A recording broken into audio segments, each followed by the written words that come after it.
Ahora llega el momento, antes de terminar el programa de hoy martes, llega como siempre Miguel Ángel con su espacio dedicado a la literatura, a los libros, a las lecturas, a los autores, que hay tantísimos. Esta semana no sabemos con quién nos va a sorprender, pero seguro que nos sorprende con otro nuevo autor o autora y nos contará, como siempre, su vida y su obra. Os dejo muy buena compañía con Miguel Ángel y la sección Maldita Literatura.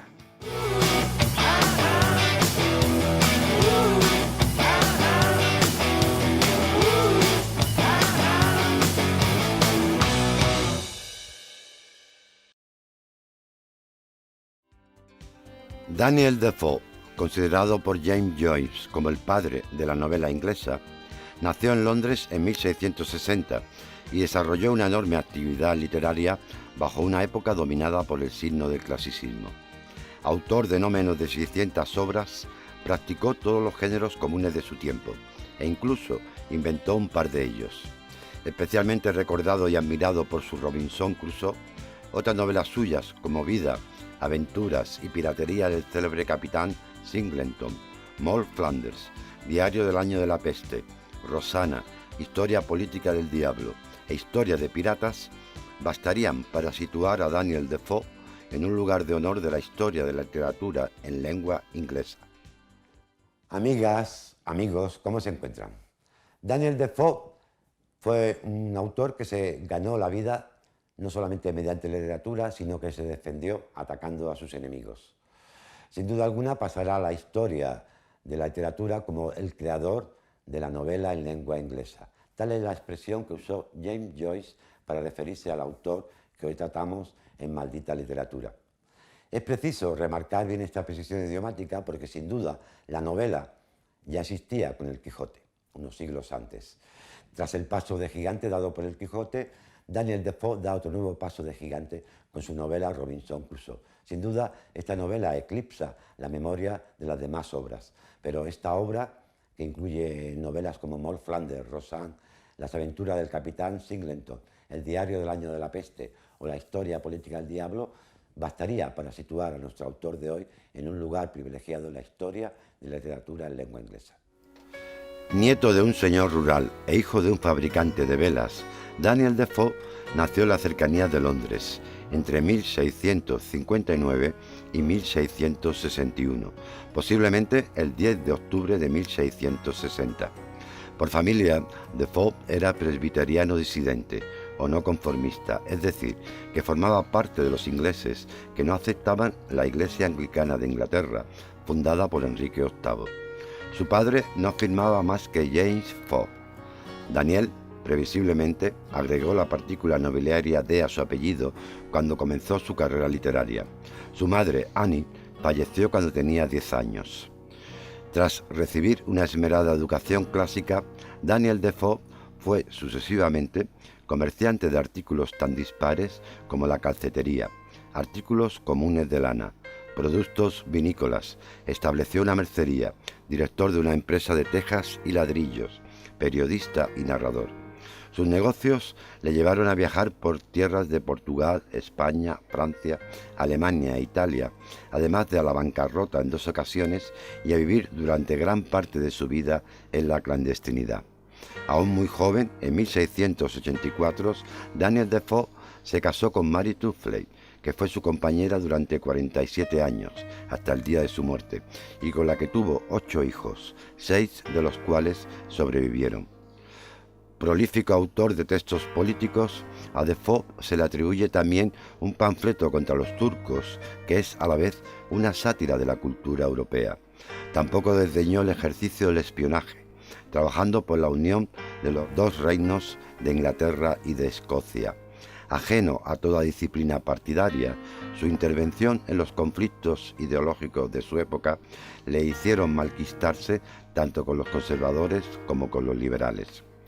En 1703, Defoe es condenado a una pena de cárcel por su panfleto político El camino más corto con los disidentes, una parodia contra los perjuicios de la Iglesia anglicana.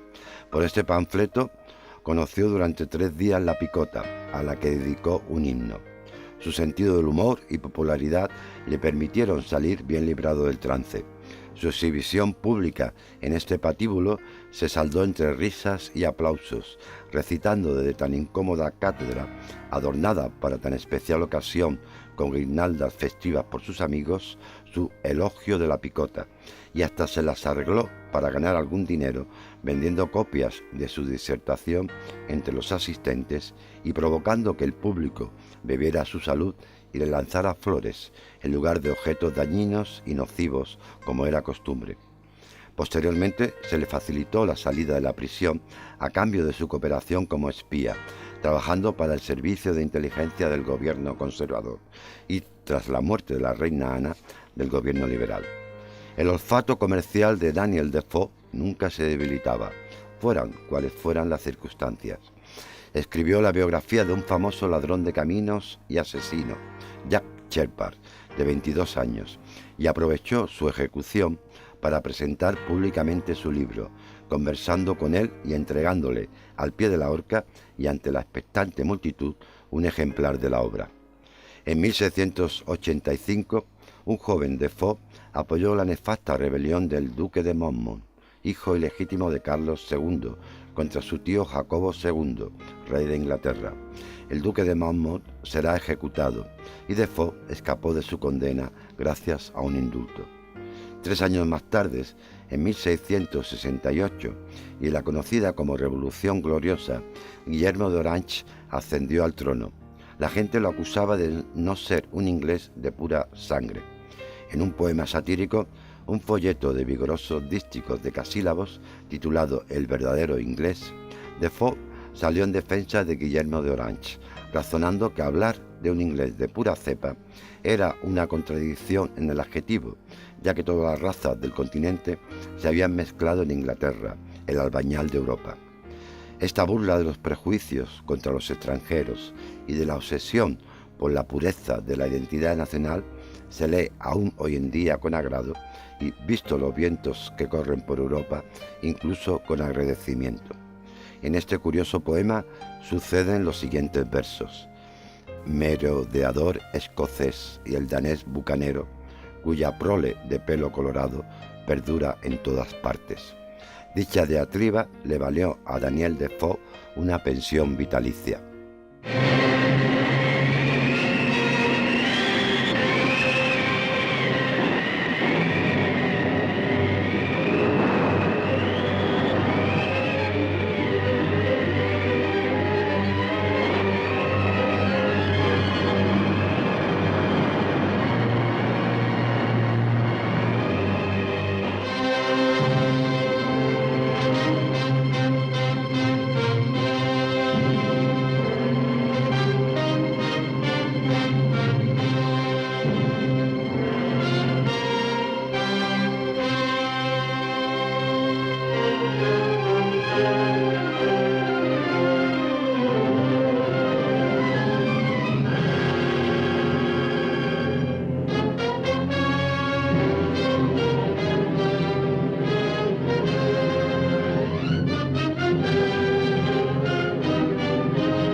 En 1706, Defoe publicó Relato auténtico de la aparición de la señora Beale, obra considerada como la primera manifestación del realismo dentro del género fantástico, es decir, como la creación de la ficción realista, narración en la que Defoe describe y pormenoriza ricos y pequeños detalles para crear así la impresión de verosimilitud. El 25 de abril de 1719 Frisando ya la edad de 60 años y habiendo vivido numerosas y difíciles experiencias en su más de medio siglo de vida, Daniel Defoe publicaba un apócrifo libro de viajes que algún tiempo después adquiriría celebridad en el mundo entero. Esta crónica nació con el título completo de Vida y extrañas y sorprendentes aventuras de Robinson Crusoe, marinero de York que vivió 28 años solo por completo en una isla deshabitada en la costa de América, cerca de la desembocadura del gran río Orinoco, tras ser arrojado a tierra en un naufragio en el que perecieron todos los hombres menos él, con un relato de cómo al fin fue extrañamente rescatado por piratas, escrito por él mismo. Tal el genial y original largo título de la obra más notable de Daniel Defoe. Afortunadamente para nosotros, ahora la conocemos con un título más corto, Robinson Crusoe. Su argumento se basaba en las historias reales de los naufragios de dos marineros, el español Pedro Serrano y el escocés Alexander Selkirk, este último el verdadero prototipo de Crusoe, con quien Defoe mantuvo en el puerto de Bristol un largo diálogo. Alexander Selkirk fue rescatado tras 4 años y 4 meses en completa soledad por el capitán Rogers, atrevido navegante inglés que estaba dando la vuelta al mundo en una isla desierta situada en el archipiélago de Juan Fernández, al oeste de Chile, que entonces pasó a llamarse Isla Robinson Crusoe. Cuando el capitán Rogers publicó la historia de su travesía, una de las partes que más interés suscitó entre los lectores fue la narración de cómo Alejandro Selkirk vivió durante 4 años y 4 meses solos en una isla. El éxito de este relato despertó la imaginación de Defoe, que se sintió capaz de escribir una crónica aparentemente verídica y mucho más rica en detalles que la simple realidad.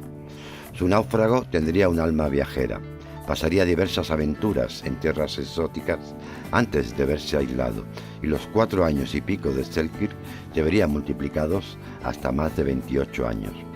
A su protagonista le puso Defoe el mismo apellido de uno de sus compañeros de colegio, Crusoe.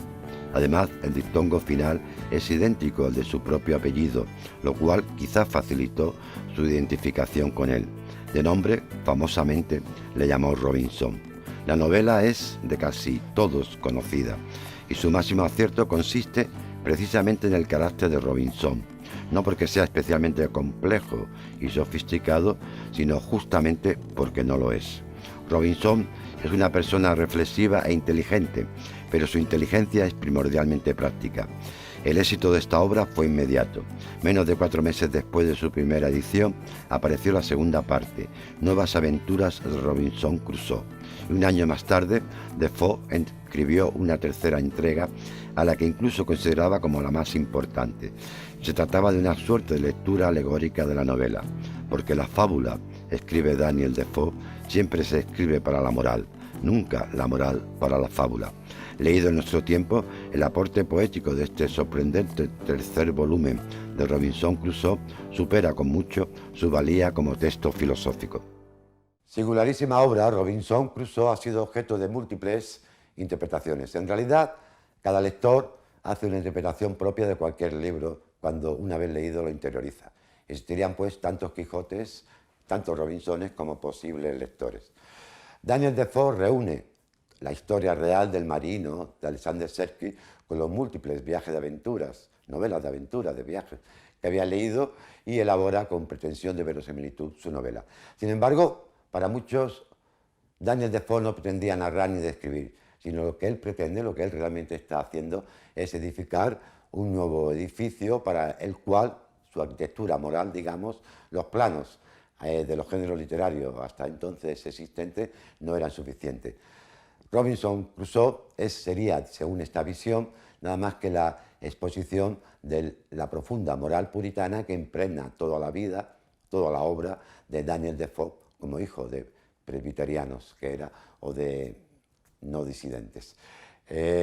Según esta interpretación, mucho más, digamos, historicista, Robinson Crusoe no sería más que una especie de agente secreto de Margaret Thatcher.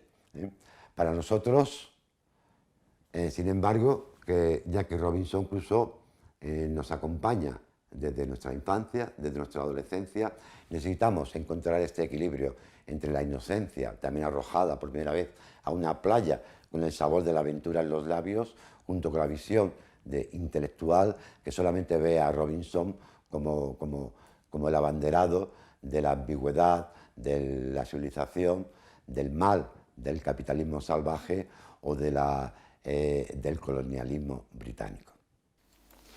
La siguiente novela de Defoe, Las aventuras del capitán Singleton, escrita en 1720 y ambientadas en África, prefiguran en un estilo muy diferente las futuras novelas de Henry Rider Haggard.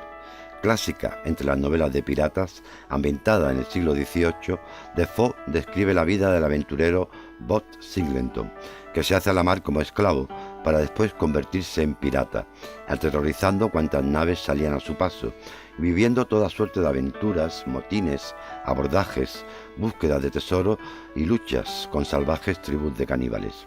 Narrada en primera persona, sin diálogos, esta novela está escrita con una prosa eléctrica, rápida y ágil, repleta de reflexiones morales, culminando con un giro absolutamente inesperado y sorprendente, casi espiritual. El poder redentor del amor de un hombre por otro será el colofón perfecto para una vida de crimen y violencia. La amistad que siente Quaker William, uno de sus personajes, hacia el capitán Singleton, logrará que éste deje atrás su vida criminal y de piratería para vivir felizmente en Londres, sin hablar inglés en público, disfrazados ambos de griego y para salvaguardar las apariencias con el capitán Singleton aparentemente casado con la hermana de William. No deja de asombrarnos pensar que la recatada picaresca española, que nunca se atrevió a lo carnal, sea la lejana antepasada de otro nuevo género creado por Daniel Defoe, la picaresca femenina. Nos encontramos aquí con un estilo más sencillo y realista, sin una voluntad de lucimiento literario que puede hacer que nos parezca un poco superficial el alma de las pícaras de Defoe. Sin embargo, ello es consecuencia de tratarse de un territorio nuevo, en el que era difícil instalarse para la narración en primera persona, el alma de la mujer. Como en general en toda la novela, Defoe da un paso fundamental al intuir la situación de la mujer que escribe y que encuentra que hasta el mismo lenguaje lleva enérgicamente grabado el sello del dominio masculino, especialmente para ciertas injusticias, desgraciadamente, fundamentales en la triste experiencia de estas pícaras. Sin embargo, aunque se tomó conmigo esas libertades, la cosa no llegó a lo que llaman el último favor. Dentro de este nuevo género de la picaresca femenina, también inaugurado por Defoe y publicada 3 años después de Robinson Crusoe, las aventuras y desventuras de la famosa Moll Flanders, más conocida simplemente como Moll Flanders, con sus 5 maridos, su incesto y sus muchos años de cárcel, figura entre las obras precursoras más importantes de la moderna novela.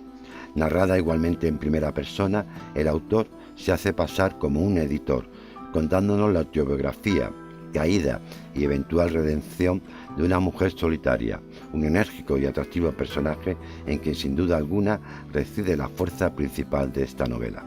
Moll Flanders aparece como una furcia, bígama y ladrona en una Inglaterra del siglo XVII cuyos sórdidos bajos fondos son inolvidablemente retratados por Defoe.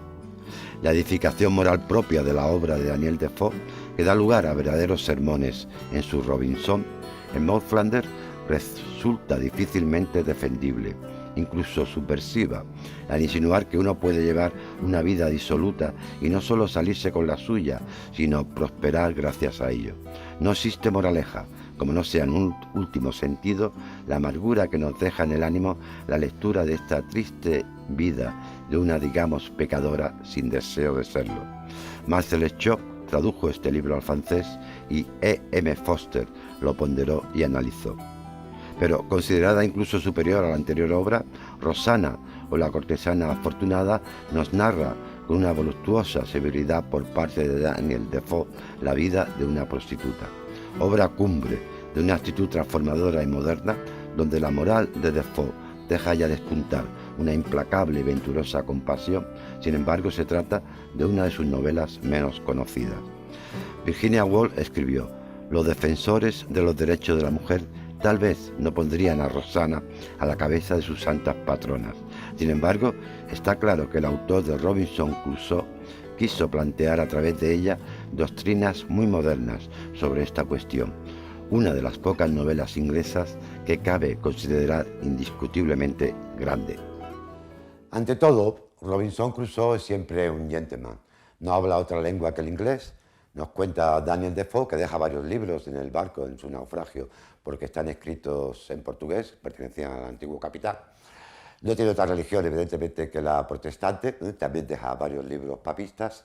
Y para él, cualquier persona que no es como él, que no pertenece al imperio de su graciosa majestad, es no solamente un inculto, sino además caníbal e incluso, peor aún, negro. Pero es entonces cuando Daniel Defoe introduce a Viernes. Sin Viernes, sin el inculto, salvaje y primitivo Viernes, el propio Robinson no existiría. Sería como aquel otro viajero que durante 10 años fue navegando en busca de su Ítaca nadie, ni siquiera nadie, puesto que al carecer de interlocutor carecería de lenguaje. Al carecer de lenguaje, carece de diálogo, por lo tanto de pensamiento. Viernes es, y todos sus descendientes de Viernes, es el momento en el que en Robinson Crusoe aparece el problema fundamental del ser humano: cómo convivir con los demás. A partir de aquella huella en la arena de la playa, según el filósofo español Fernando Savater, esta arena, esta huella, marca el inicio de la ética, porque la ética fundamentalmente se ocupa de cómo vivir la vida con los demás en sociedad. Hay quienes creen o quieren ver en la gesta de Robinson un canto a cómo el individuo puede arreglársela solo, fuera de la sociedad. Nada más erróneo.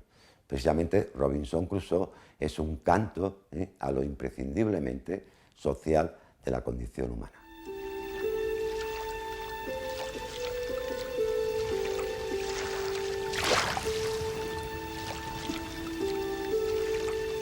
En una vida ordinaria,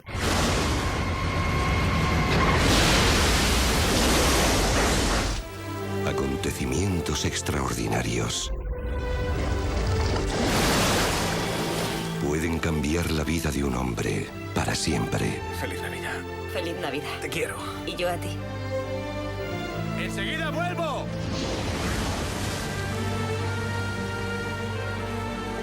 ¡Hola! ¿Hay alguien?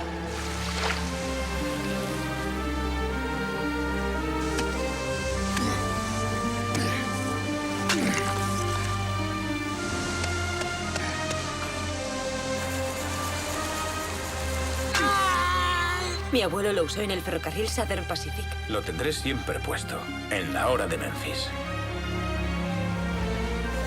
No tendrás por ahí una cerilla, ¿verdad?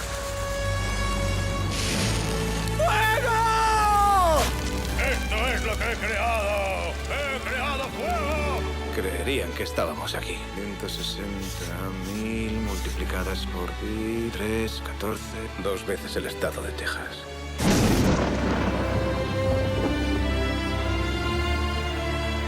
Y nunca jamás cometemos el gran pecado De perder la noción del tiempo. Te quiero. Eres el amor de mi vida. Prefiero arriesgar mi vida ahí en el océano a quedarme aquí y morir.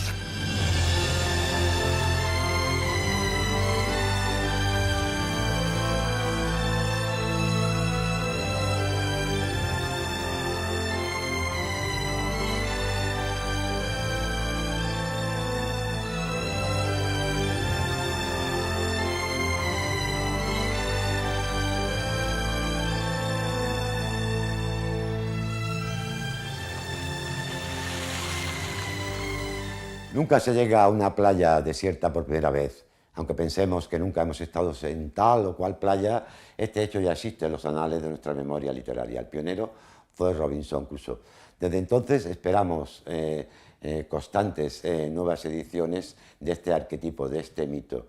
Quizás la más conocida a nivel literario fuera el edulcorado El Robinson suizo de Johann Davis, que el propio Verne escribió una segunda parte, una continuación. También el propio Julio Verne escribió 4 variantes de Robinson. Clásicos son La isla del Doctor Moreau, de H.G. Wells, o El Robinson italiano, de Salgari. Más cercano a nosotros nos encontramos con la obra de 2 Nobel, como son William Golding con El Señor de las Moscas y la obra de Fo de J.M. Coase. Especial interés tiene Viernes o los limbos del Pacífico de Michel Towner. Dentro del cine, también desde Méliès, pasando por Luis Buñuel hasta Robert Zemeckis con su versión robinsoniana de Náufragos, donde aquí Tom Hanks sustituye, digamos, a Viernes por una esfera de voleibol, una pelota de voleibol a la que llama Wilson. Obra tardía de Daniel Defoe es Relato diario del año de la peste, escrito en 1722. Compleja novela histórica que también se creyó resultado de la ficción y que no era más que la forma final dada a las noticias que, siendo niño, Daniel había reunido sobre la Gran Plaga de Londres de 1665. En un sorprendente anticipo de modernidad nos encontramos con un gran reportaje que, por exactitud informativa, incluso con existentes estadísticas semanales de fallecimientos, logra un valor literario que le hace predilecto de nuestra época. Daniel Defoe era también demonólogo. Su historia política del diablo suena a broma o a sátira, pero los críticos opinan que Defoe realmente pensaba que el diablo participaba en la historia mundial. Su punto de vista es el propio de un presbiteriano del siglo XVIII, culpando al diablo de las cruzadas y viéndolo cercano a los poderes de la Europa católica. Daniel Defoe, el padre de todos los novelistas ingleses, en expresión de James Joyce, el pionero de la prensa económica, el creador de la ficción realista y del mito imperecedero de Robinson Crusoe, fallecería a los 70 años, probablemente mientras vivía en la clandestinidad, huyendo de sus acreedores. Se barajan como fechas de su muerte el 24 y el 25 de abril de 1731, recibiendo sepultura en Baghill Fields, Londres. El hallazgo fundamental de Robinson Crusoe fue el descubrimiento de rasgos circunstanciales. Es la primera vez que en la literatura se narran con gran realismo estos rasgos. Pero Robinson Crusoe marca también una especie de etapa de unión entre la novela propiamente dicha de aventuras y la novela psicológica. Las dos, de hecho, se confunden. El Quijote no es menos el carácter de nuestro hidalgo manchego que las desventuras que padece. Robinson Crusoe no es menos el marino de origen alemán que arma su morada en una isla desierta, como el penetrante escalofrío de la huella que encontramos sobre la playa. Y con esto hemos llegado al final de nuestro programa. Gracias de nuevo por vuestra atención, por vuestra presencia y por hacer que esa laboriosa soledad de Robinson, que en el fondo somos todos nosotros, ese otro Robinson, sea mucho más llevadera. Hasta luego. Alexander Selkirk. Sueño que el mar aquel, me encierra, y del sueño me salvan las campanas de Dios, que santifica las mañanas de estos íntimos campos de Inglaterra. 5 años padecí mirando eternas cosas de soledad y de infinito, que ahora son esa historia que repito, ya como una obsesión en las tabernas. Dios me ha devuelto al mundo de los hombres, a espejos, puertas, números y nombres, y ya no soy aquel que eternamente miraba el mar y su profunda estepa. ¿Y cómo haré para que ese otro sepa que estoy aquí, salvado, entre mi gente? Jorge Luis Borges, en el otro, el mismo.